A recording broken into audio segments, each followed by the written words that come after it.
Welcome to Mr. Spooky channel. Enter a realm of darkness where terrifying tales come to life. Brace yourself for the unknown, as each story will haunt your mind and chill your soul. Subscribe, if you dare, and discover the horrors that await. Scary story. What if the most terrifying legend of your town was real? What if the most mysterious mansion of your town was haunted? What if the most curious journalist of your town was in danger? What if the most unexpected twist of your town was waiting for you? Find out in The Haunting of Black Hollow, a scary and terrifying story that will keep you on the edge of your seat until the very end. Are you ready to enter the shadows? Emma had always been fascinated by mysteries and legends. Ever since she was a little girl, she loved reading stories about haunted houses, cursed objects, and paranormal phenomena. She dreamed of becoming a famous journalist, uncovering the truth behind the most mysterious and terrifying events in history. That's why she was drawn to the small, isolated town of Black Hollow. Located in the middle of nowhere, the town had a dark and sinister reputation. It was said that the town was haunted by a ruthless gang called the Shadows, who had terrorized the residents for years. They were known for their brutal crimes and uncanny ability to disappear without a trace. They had become a dark legend, and few dared to speak their name. Emma had heard rumors that the gang's last known hideout was an abandoned mansion on the outskirts of town. She had seen photos of the mansion online, and it looked like the perfect setting for a horror story. It was a large, Gothic-style building with a crumbling facade, boarded-up windows, and a rusty iron gate. It was surrounded by a thick forest, and no one had set foot in it for decades. Emma decided to investigate the mansion, hoping to find some clues about the gang's fate. She thought it would be a great opportunity to write a sensational story and maybe even solve the mystery of the shadows. She packed her camera, her flashlight, and her notebook and drove to the town. She arrived at Black Hollow in the evening and checked into a cheap motel. She asked the receptionist about the mansion, but he refused to answer. He looked at her with a mix of fear and pity and told her to stay away from it. He said it was a dangerous place and that no one who went there ever came back. He said it was cursed and that the spirits of the shadows still haunted it. Emma was not deterred by his warnings. She thought he was just trying to scare her, or maybe he was hiding something. She thanked him for his advice, but told him she was not afraid. She said she was a journalist and that she had a duty to find the truth. She said she was going to the mansion and nothing would stop her. She left the motel and drove to the mansion. It was a stormy night and the rain was pouring down. The wind was howling and the thunder was rumbling. Emma felt a surge of adrenaline and a hint of fear. She wondered if she was making a mistake, but she quickly dismissed the thought. She told herself she was brave and that she had nothing to worry about. She reached the mansion and parked her car outside the gate. She grabbed her camera, her flashlight, and her notebook and got out of the car. She walked towards the gate and pushed it open. It squeaked loudly and Emma shivered. She felt a cold breeze and a sense of dread. She looked at the mansion and felt a chill down her spine. It was even more ominous than she had imagined. It loomed over her like a dark and silent monster. Emma took a deep breath and stepped inside the gate. She walked towards the mansion and tried to find a way in. She found the front door locked and the windows boarded up. She walked around the mansion and found a side door that was slightly ajar. She pushed it open and entered the mansion. As soon as she stepped inside, the air grew cold and the creaking floorboards echoed her every step. She turned on her flashlight and scanned the room. She found herself in a large hall with a grand staircase leading to the upper floor. She saw the walls adorned with eerie graffiti and symbols, remnants of the gang's reign. She saw paintings of grotesque faces and words like death, hell, and shadows. She felt a surge of curiosity and a hint of fear. She wondered what secrets the mansion hid and what horrors it had witnessed.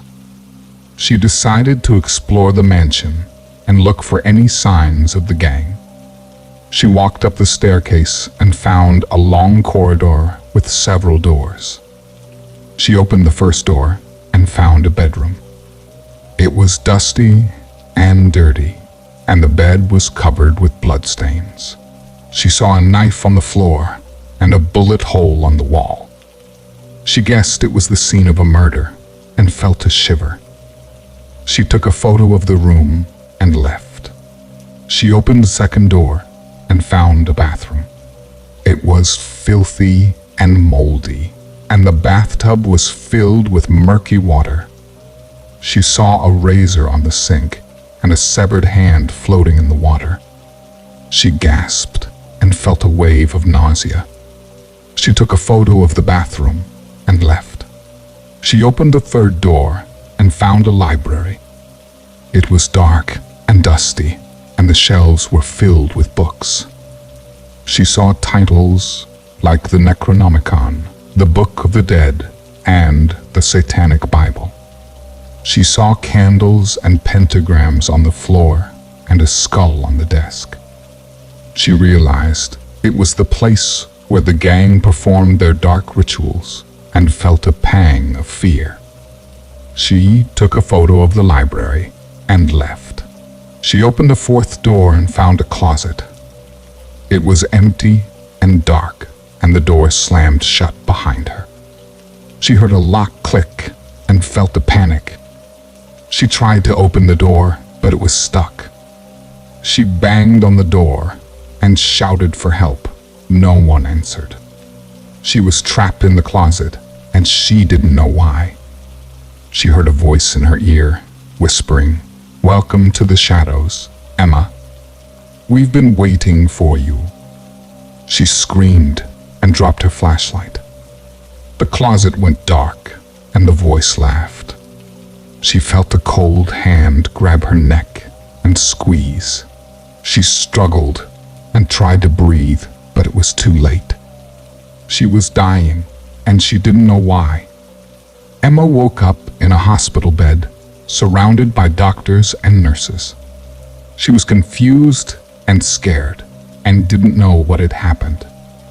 She tried to speak, but her throat was sore and dry.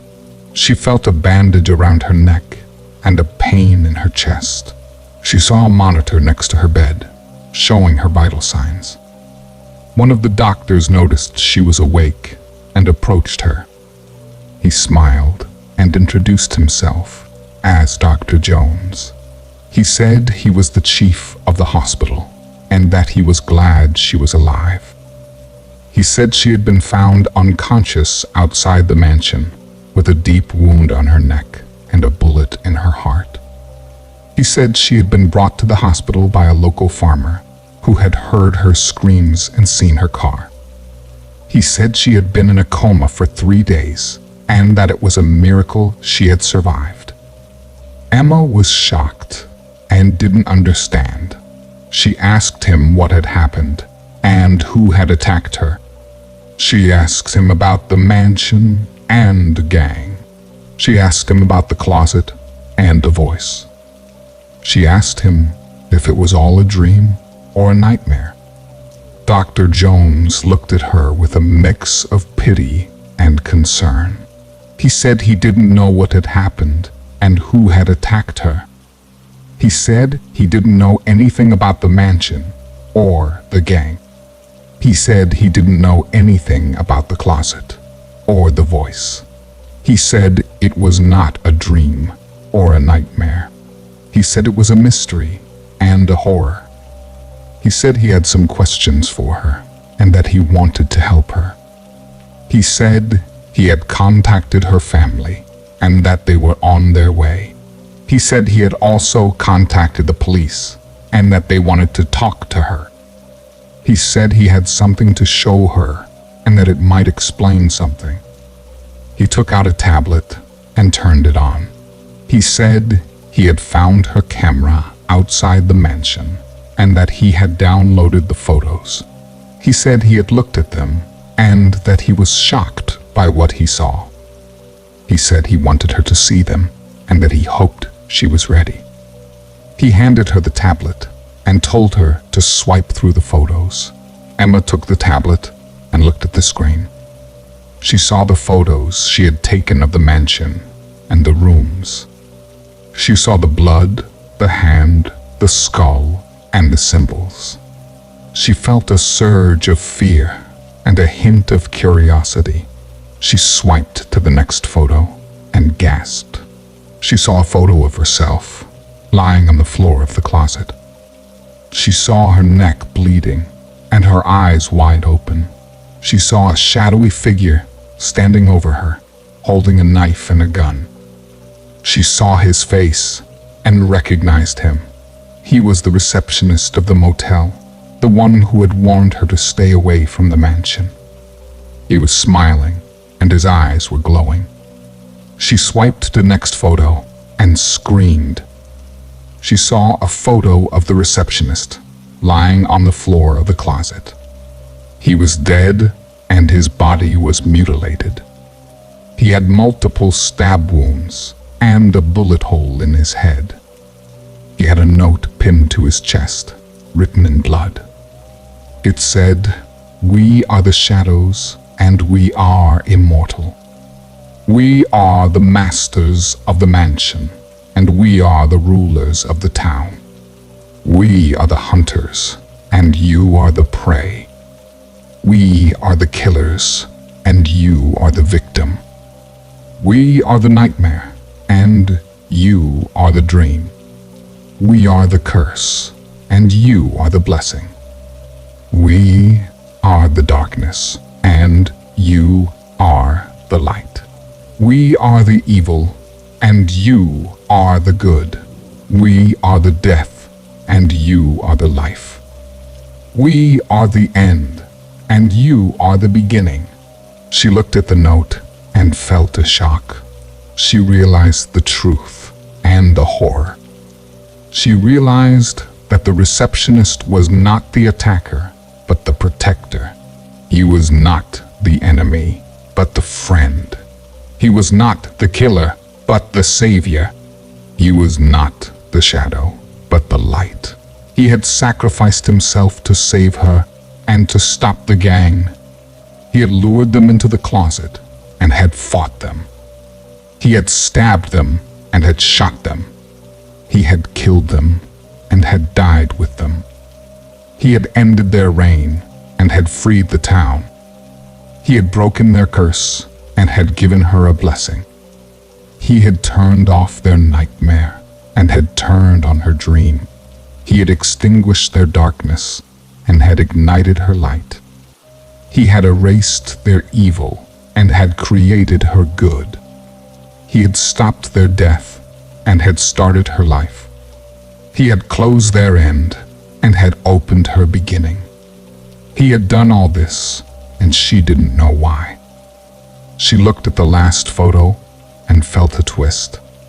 She saw a photo of herself lying on the bed of the hospital. She saw her neck bandaged and her eyes closed. She saw a shadowy figure standing next to her, holding a tablet and a camera. She saw his face and recognized him. He was Dr. Jones, the chief of the hospital, the one who had helped her. He was smiling, and his eyes were glowing.